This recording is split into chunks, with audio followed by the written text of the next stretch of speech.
ಜೀವನದಲ್ಲಿ ಎಂಥ ಪರಿಸ್ಥಿತಿ ಬಂದ್ರು ನಾನು ನಿನ್ನ ಕೈ ಬಿಡಲ್ಲ. ಕೈ ಹಿಡಿತೀನಿ ಅಂತ ನೀವು ನನಗೆ ಮಾತು ಕೊಟ್ಟಿದ್ರಿ. ಆ ಮಾತನ್ನ ನಾನು ನಂಬ್ತೀನಿ. ಆದ್ರೆ ನೀವು ಕೊಟ್ಟ ಮಾತನ್ನ ನಿಮ್ಮ ಮನೆಯವ್ರು ಒಪ್ತಾರ ಅನ್ನೋದನ್ನ ಯೋಚನೆ ಮಾಡಿದ್ದೀರಾ?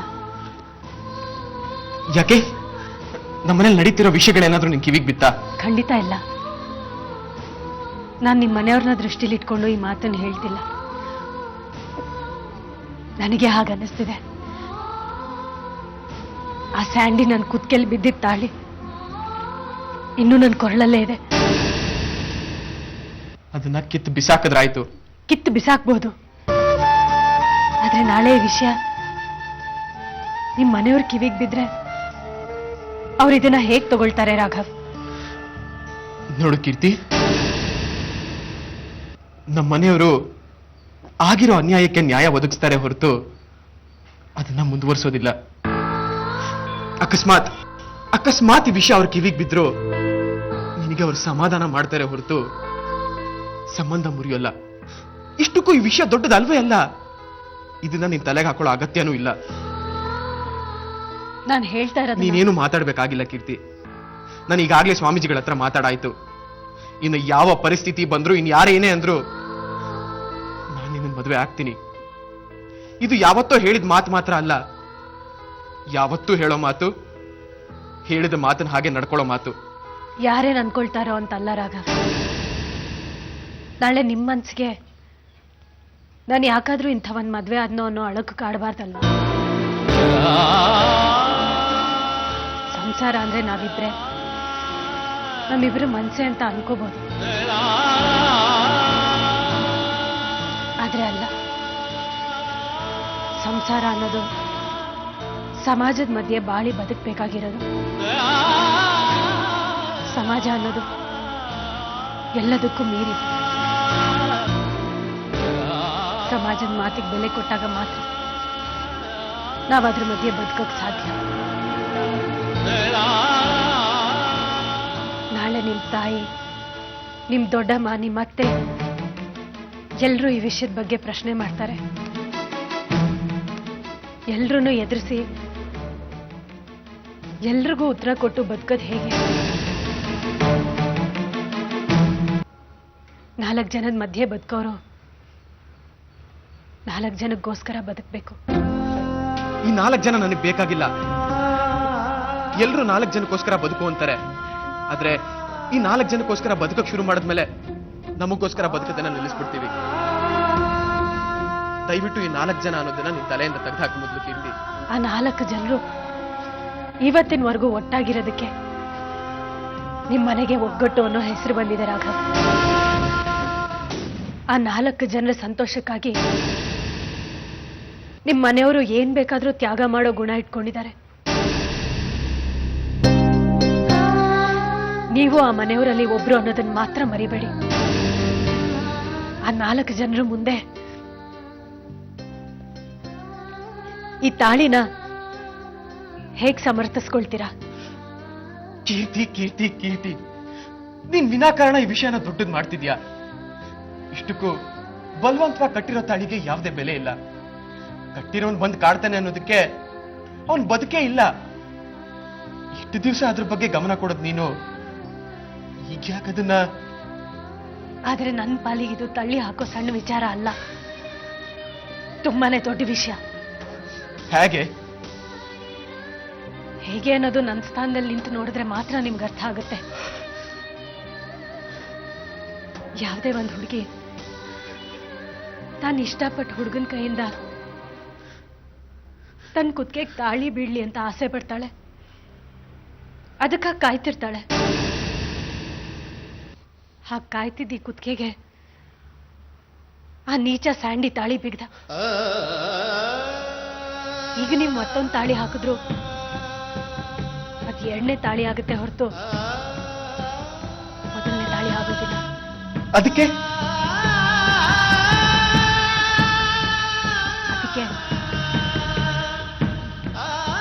ನಾವಿಬ್ರು ಮದ್ವೆ ಆಗೋದು ಸರಿಯಲ್ಲ ಅಂತ ನನಗನ್ನಿಸ್ತಿದೆ.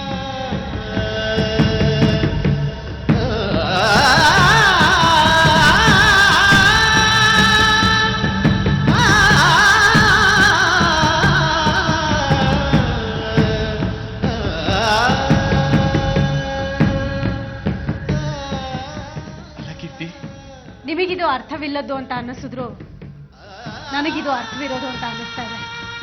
ಅಪಾರ್ಥಕ್ಕೆ ನಾನು ನೀವು ಇಬ್ರು ಗುರಿಯಾಗಬಾರ್ದು ಅಂತ ಅನ್ನಿಸ್ತಾ ಇದೆ. ನಿನ್ನಿಂದ ನಾನು ಇಂಥ ಮಾತನ್ನ ನಿರೀಕ್ಷಿಸಿರ್ಲಿಲ್ಲ, ನಿಜ. ಅದೇ ರೀತಿ ನಾಳೆ ಸಮಾಜ ಆಡೋ ಕೆಟ್ಟ ಮಾತುಗಳಿಗೆ ಆಹ್ವಾನ ಕೊಡೋಕೆ ನನಗೂ ಇಷ್ಟ ಇಲ್ಲ.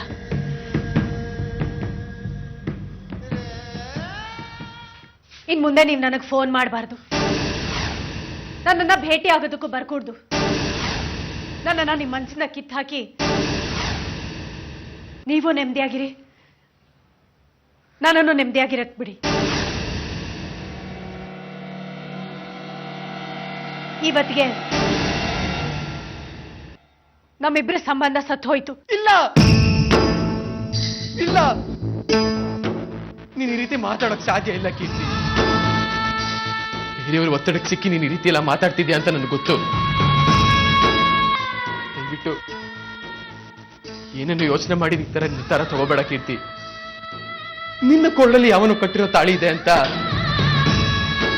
ನನ್ನ ಪ್ರೀತಿ ಕೊರಳಿಗೆ ಕುಡಿಕೆ ಹಾಕ್ಬೇಡ. ಇದು ನಾನು ಆತ್ರಕ್ಕೆ ಬಿದ್ದು ತಗೊಂಡಂತ ತೀರ್ಮಾನ ಅಲ್ಲ. ತುಂಬಾನೇ ಯೋಚನೆ ಮಾಡಿ ಈ ನಿರ್ಧಾರಕ್ಕೆ ಬಂದಿದ್ದೀನಿ. ಇದೆ ಇನ್ ಮುಂದೆ ಯಾವತ್ತೂ ನನ್ನನ್ನ ನೀವು ಭೇಟಿ ಆಗಕೂಡ್ದು. ಹಾಗಾದ್ರೆ ನಮ್ಮಿಬ್ಬರು ಪ್ರೀತಿ ಒಂದ್ ಕನಸು. ನಾನ್ ನಮ್ಗೋಸ್ಕರ ಒದ್ದಾಡಿದ್ದು ಟೈಮ್ ವೇಸ್ಟ್. ನಮ್ಗಳ ಕೈ ಮೇಲಿರೋ ಹಚ್ಚೆ ಆತ್ರಕ್ ಮಾಡ್ಕೊಂಡಂತ ಕಲೆ. ನಾನ್ ನಿನ್ಗೋಸ್ಕರ ಕಾದಿದ್ದು, ನೀನ್ ನನಗೋಸ್ಕರ ಕಾದಿದ್ದು. ಹುಚ್ಚಾಟ. ಇಟ್ಟ ಹೆಜ್ಜೆ ಕಳೆದ ಕ್ಷಣ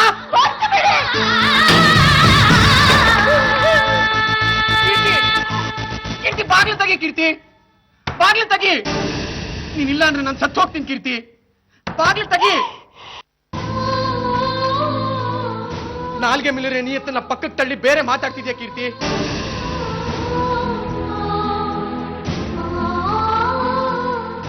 ನಾಳೆ ದಿನ ಬೇರೆ ನಾಲ್ಗೆಗಳು ನಮ್ಮ ಬಗ್ಗೆ ಏನು ಮಾತಾಡ್ಬಾರ್ದಲ್ವಾ ರಾಘವ್?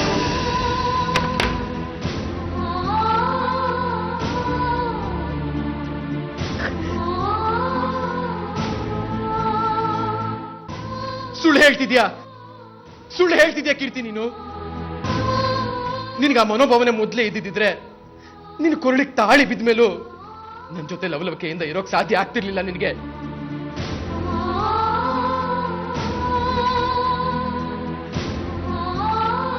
ಅದು ನನ್ನ ತಿಳುವಳಿಕೆಗೆ ಮಂಕ್ ಬಡ್ದಾಗ ಆದ ತಪ್ಪು. ವಿವೇಚನೆ ಇಲ್ಲದೆ ಆ ರೀತಿ ನಡ್ಕೊಂಡ್ಬಿಟ್ಟು ಆಮೇಲೆ ಯೋಚನೆ ಮಾಡಿದಾಗ ಸರಿಯಾಗಿ ಅರ್ಥ ಆಯ್ತು. ನೀವು ಯೋಚನೆ ಮಾಡಿ, ನಿಮಗೂ ಅರ್ಥ ಆಗುತ್ತೆ.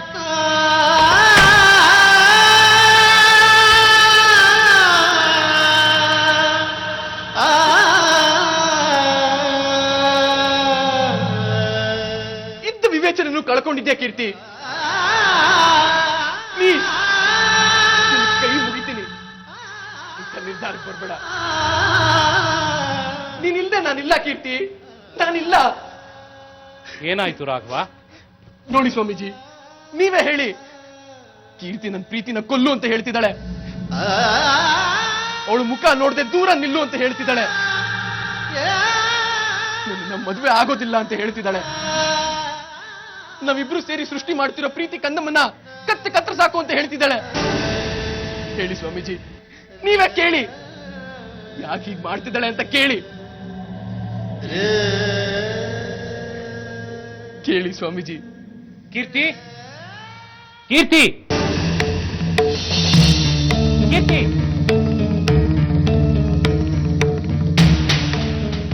ಇದು ನನ್ನ ಜೀವನ, ನನ್ನ ನಿರ್ಧಾರ. ದಯವಿಟ್ಟು ಇದರಲ್ಲಿ ಮೂರನೇವ್ರ ತಲೆ ಹಾಕೋ ಅಗತ್ಯ ಇಲ್ಲ.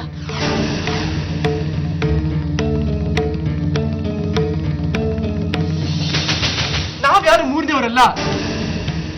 ಮೂರನೇವ್ರು ಯಾರೋ ಬಂದು ಇಲ್ಲಿ ಹುಳಿ ಹಿಂಡಿದ್ದಾರೆ. ಅದ್ರ ಬಲೆಗೆ ಬಿದ್ದು ನಮ್ ಪ್ರೀತಿ ಸಾಯೋದಕ್ಕೆ ನಾನ್ ಬಿಡೋದಿಲ್ಲ. ನೀನು ಎಷ್ಟೇ ಬೇಡ ಅಂದ್ರೂ ನಾನು ಬರ್ತಾನೆ ಇರ್ತೀನಿ, ನಿನ್ನ ಮುಂದೆ ನಿಲ್ತಾನೆ ಇರ್ತೀನಿ. ಒಪ್ಪೋ ತನಕ ನಾನು ಬಿಡೋದಿಲ್ಲ ಕೀರ್ತಿ.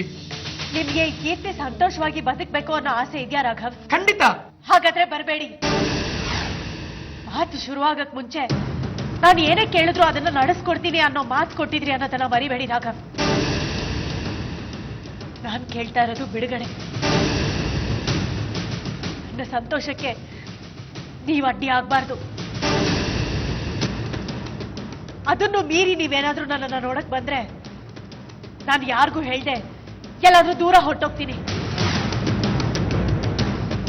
ಇದು ಸತ್ಯ. ಪ್ಲೀಸ್ ಹೀಗ್ ಮಾಡ್ಬೇಡ ಕೀರ್ತಿ, ಪ್ಲೀಸ್. ನನ್ನ ಬದುಕೋಕ್ ಸಾಧ್ಯನೇ ಇಲ್ಲ ಕೀರ್ತಿ, ಸಾಧ್ಯನೇ ಇಲ್ಲ. ಪ್ಲೀಸ್ ಕೀರ್ತಿ, ಕೀರ್ತಿ. ನೀವಿಲ್ಲದೆ ನಾನು ಬದುಕಕ್ ಸಾಧ್ಯನೇ ಇಲ್ಲ ರಾಘವ್. ಆದ್ರೆ ನಾನು ಬದುಕ್ಬೇಕು, ಯಾಕಂದ್ರೆ ನಾನು ನಿಮ್ಮನ್ನ ಇಷ್ಟಪಡೋ ಅಷ್ಟೇ ನಿಮ್ಮನೆ ಒಗ್ಗಟ್ಟನ್ನು ಇಷ್ಟಪಡ್ತೀನಿ. ಅದನ್ನ ಕಾಪಾಡ್ತೀನಿ ಅಂತ ಸಾಯ್ತಾ ಇದ್ದ ನನ್ನ ತಾಯಿಗೆ ಮಾತು ಕೊಟ್ಟಿದ್ದೀನಿ. ಆ ಒಗ್ಗಟ್ಟು ಮುರಿಬಾರ್ದು, ಮುರಿಬಾರ್ದು. ಸೀತಾರಾಮಯ್ಯನವ್ರು ಕೊಟ್ಟ ಮಾತು ಯಾವುದೇ ಕಾರಣಕ್ಕೂ ಕೆಳಗೆ ಬೀಳ್ಬಾರ್ದು.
ರಾಜ್ಯ ರಾಜಕಾರಣದಲ್ಲಿ ಸಂಚಲನ, ಕುರ್ಚಿಗಾಗಿ ಹಣಾಹಣಿ. ಯಾಕಪ್ಪ ಕಿತ್ತಾಡಬೇಕು?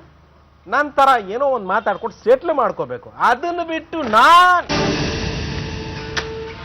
ಏನಮ್ಮ ಇದು?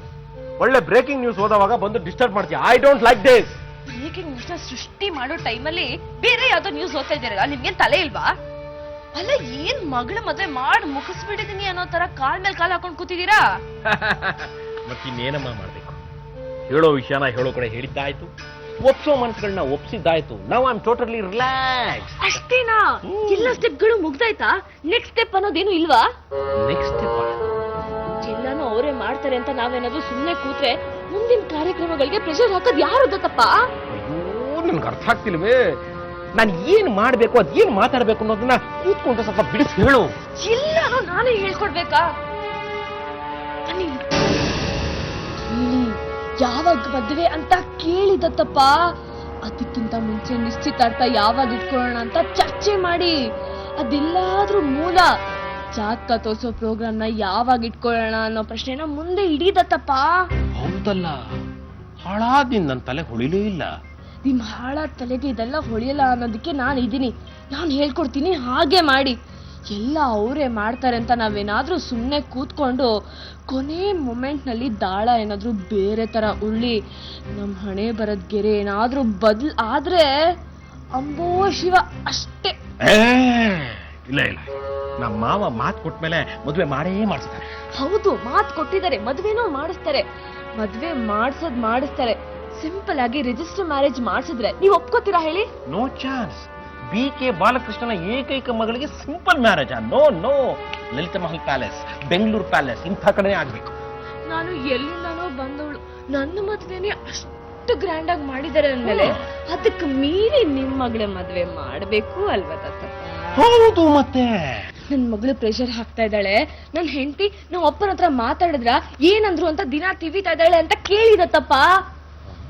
ಒಂದಂತೂ ಸತ್ಯ, ಮಗು ಅಳ್ದೆ ಯಾವ ತಾಯಿನೂ ಹಾಲ್ ಕೊಡಲ್ಲ. ಅರ್ಥ ಆಯ್ತು. ಇನ್ನು ಮೇಲೆ ನಮ್ಮ ಮಾವನ ಹತ್ರ ಏನ್ ಮಾತಾಡ್ಬೇಕು, ಹೇಗ್ ಮಾತಾಡ್ಬೇಕು ಅನ್ನೋದು ಅರ್ಥ ಆಯ್ತು. ಹೋಗಿ ಮಾತಾಡ್ಕೊಂಡ್ ಬರ್ತೀನಿ.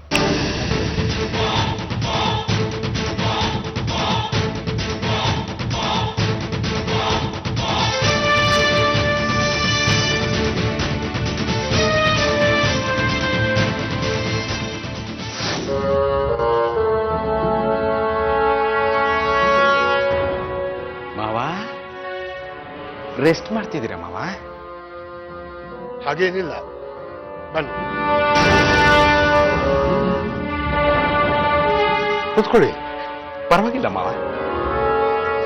ಏನಾದರೂ ಮಾತಾಡೋದಿತ್ತ? ಮಾವ, ನಾನು ಏನ್ ಮಾತಾಡ್ತೀನಿ ಅನ್ನೋದು ತಮಗೂ ಚೆನ್ನಾಗ್ ಗೊತ್ತು. ಇಷ್ಟಕ್ಕೂ ಇಂಥ ಸಮಯದಲ್ಲಿ ಬೇರೆ ಮಾತಾಡೋಕೆ ಏನಿರುತ್ತೆ ಹೇಳಿ? ಏನಾದರೂ ವಿಷಯ ಮಾತಾಡಬೇಕು ಅಂತಿದ್ರೆ ನೇರವಾಗಿ ಆ ಮಾತಿಗೆ ಬಂದ್ಬಿಡಿ, ಪೀಠಿಗೆ ಯಾಕೆ? ಸರಿಯಾಗಿ ಹೇಳಿದ್ರಿ ಮಾವ. ಬೀಟ್ಗೆ ಹಾಕೋದ್ರಿಂದ ಸಮಯ ವೇಸ್ಟ್ ಆಗುತ್ತೆ ವಿನಃ ಬೇರೆ ಏನೂ ಆಗೋದಿಲ್ಲ. ನೋಡಿ ಮಾವ, ಆಗಬೇಕಾಗಿರೋದು ಏನು ಅನ್ನೋದು ನಿಮ್ಗೂ ಚೆನ್ನಾಗಿ ಗೊತ್ತು. ಆಗಬಾರ್ದು ನಮ್ಮ ಕಣ್ಮುಂದೆನೆ ಆಗೋಯ್ತು ಅನ್ನೋ ಬೇಸರ ನನಗೂ ಇದೆ. ಇನ್ನ ಆಗ್ಬೇಕಾಗಿರೋ ಕೆಲಸದ ಕಡೆ ಗಮನ ಕೊಟ್ರೆ ವಾಸಿ ಅನ್ನೋದು ನನ್ನ ಅಭಿಪ್ರಾಯ. ಈಗಲೂ ನೀವು ಪೀಠಿಕೆನೆ ಹಾಕ್ತಾ ಇದ್ದೀರಾ? ಇಲ್ಲ ಮಾವ, ನೇರವಾಗಿ ವಿಷಯಕ್ಕೆ ಬರ್ತೀನಿ. ಮದ್ವೆ ಯಾವಾಗ ಇಟ್ಕೊಳ್ಳೋಣ? ಯಾರ ಮದ್ವೆ ಅನ್ನೋದನ್ನ ನೆನಪಿಸೋ ಅಗತ್ಯ ಇಲ್ಲ ಅನ್ಕೊಂಡಿದ್ದೀನಿ. ಅದೇ ವಸುಧಾ ರಾಘವನ್ ಮದ್ವೆ. ಮಾವ, ನೀವೇನೋ ಕೊಡೋ ಮಾತು ಕೊಟ್ಟು ಬಿಟ್ರಿ, ಹೇಳೋ ಮಾತು ಹೇಳ್ಬಿಟ್ರಿ. ಆಗುತ್ತೆ ಬಿಡಿ, ಅದಕ್ಕೇನು ಅವಸರ? ಮಾತು ಕೊಟ್ಟಿದ್ದೀನಿ ತಾನೆ. ಕೊಟ್ಟಿರೋ ಮಾತು ಕಾರ್ಯರೂಪಕ್ಕೆ ಬಂದ್ರೆ ತಾನೇ ಮಾವ ಆಗಿರೋ ನೋವಿಗೆ ಸಮಾಧಾನ ಆಗೋದು. ಮಾವ, ದಿನ ಕಳೀತಾ ಹೋದಾಗೆಲ್ಲ ಯಾವ್ಯಾವ ಸಂದರ್ಭಗಳು ಯಾವ್ಯಾವ ರೂಪ ತಗೊಳುತ್ತೋ ಯಾರಿಗ್ ಗೊತ್ತು? ಅಂದ್ರೆ ನೀವು ಹೇಳೋದು ಕಾಲ ಬಂದಾಗ ಕಾರ್ಯವಾಸಿ ಆಗ್ಬೇಕು ಅಂತ. ಈಗ ನೀವು ಒಪ್ಪಿದ್ದೀರಿ, ನಮ್ಮ ಮನೆಯವರು ಒಪ್ಪಿದ್ದಾರೆ, ರಾಘವನು ಒಪ್ಕೊಂಡಿದ್ದಾನೆ. ಅದನ್ನ ಹಾಗೆಯೇ ಮುಂದುವರಿಸಿ ಎಲ್ಲ ಮುಗಿಸ್ಬಿಡ್ಬೇಕು ಅಂತ. ನೋಡೋಣ, ಮಾಡೋಣ ಬಿಡಿ. ಅಲ್ಲ ಮಾವ, ನೀವ್ ಯಾರ ಬಗ್ಗೆ ಯೋಚನೆ ಮಾಡದೇ ಇದ್ರು ನನ್ನ ಹೆಂಡತಿ ಬಗ್ಗೆ, ಐ ಮೀನ್ ನಿಮ್ಮ ಮಗಳ ಮನಸ್ಥಿತಿ ಬಗ್ಗೆ ಯೋಚನೆ ಮಾಡ್ಲೇಬೇಕು. ನೋಡಿ, ಅವಳು ಮನ್ಸಲ್ಲಿರೋ ಆಸೆನ ಹೇಳ್ಕೊಳಕ್ಕಾಗದೆ ಟೆನ್ಷನ್ ತಗೊಂಡು ಪ್ರಾಣ ಕಳ್ಕೊಳ್ಳೋ ಪ್ರಯತ್ನ ಕೈ ಹಾಕ್ಬಿಟ್ಲು. ಹೇಗೋ ಇವತ್ತು ಬದುಕಿದಾಳೆ, ಅನ್ಕೊಂಡಿರೋ ಉದ್ದೇಶ ನೆರವೇರದೆ ಮುಂದಕ್ಕೆ ಹೋಗ್ತಾ ಇದ್ರೆ ಮತ್ತೇನಾದ್ರೂ ಮಾಡ್ಕೊಂಡ್ಬಿಟ್ರೆ? ಮಾಡ್ಕೊಳ್ಳಿ ಅನ್ನೋದು ನನ್ನ ಉದ್ದೇಶ ಅಲ್ಲ ಮಾವ. ಮಾಡ್ಕೊಳ್ಳೋ ಹಾಗಾಗ್ಬಾರ್ದು ಅನ್ನೋ ಎಚ್ಚರಿಕೆ ನಾವು ತಗೊಳ್ದೆ ಹೋದ್ರೆ ತಪ್ಪಾಗುತ್ತಲ್ವಾ? ಅದಕ್ಕೆ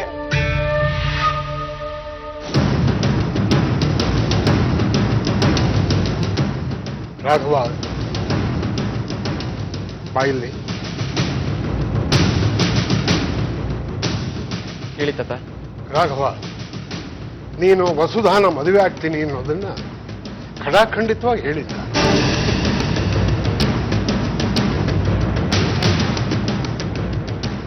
ಮನೆ ಪರಿಸ್ಥಿತಿ, ಒತ್ತಡ ಎಲ್ಲ ನಿನಗೂ ಗೊತ್ತೇ ಇದೆ. ಮದುವೆ ಬಗ್ಗೆ ನಿನ್ನ ಅಭಿಪ್ರಾಯ, ಹಾಗೆ ಮದುವೆ ಯಾವಾಗ ಇಟ್ಕೋಬಹುದು ಅನ್ನೋದನ್ನ ನೀನೇ ಹೇಳಬೇಕು.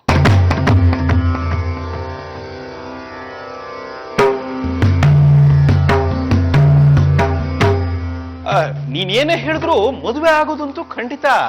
ಯಾವಾಗ, ಏನು, ಎತ್ತ ಅನ್ನೋದನ್ನ ಮಾತ್ರ ನೀನ್ ಹೇಳ್ಬೇಕು. ಇದನ್ನೇ ಅಲ್ವಾ ಮಾವ ನೀವು ಹೇಳಕ್ ಹೊರಟಿದ್ದು?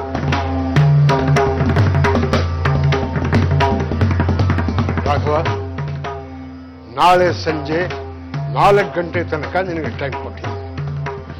ಮನೆಯವರ ಎದುರಿಗೆ ನೀನು ಮಾತಾಡಬೇಕು. ಅಲ್ಲಿ ನಿನ್ನ ನಿರ್ಧಾರ ಹೇಳಬೇಕು.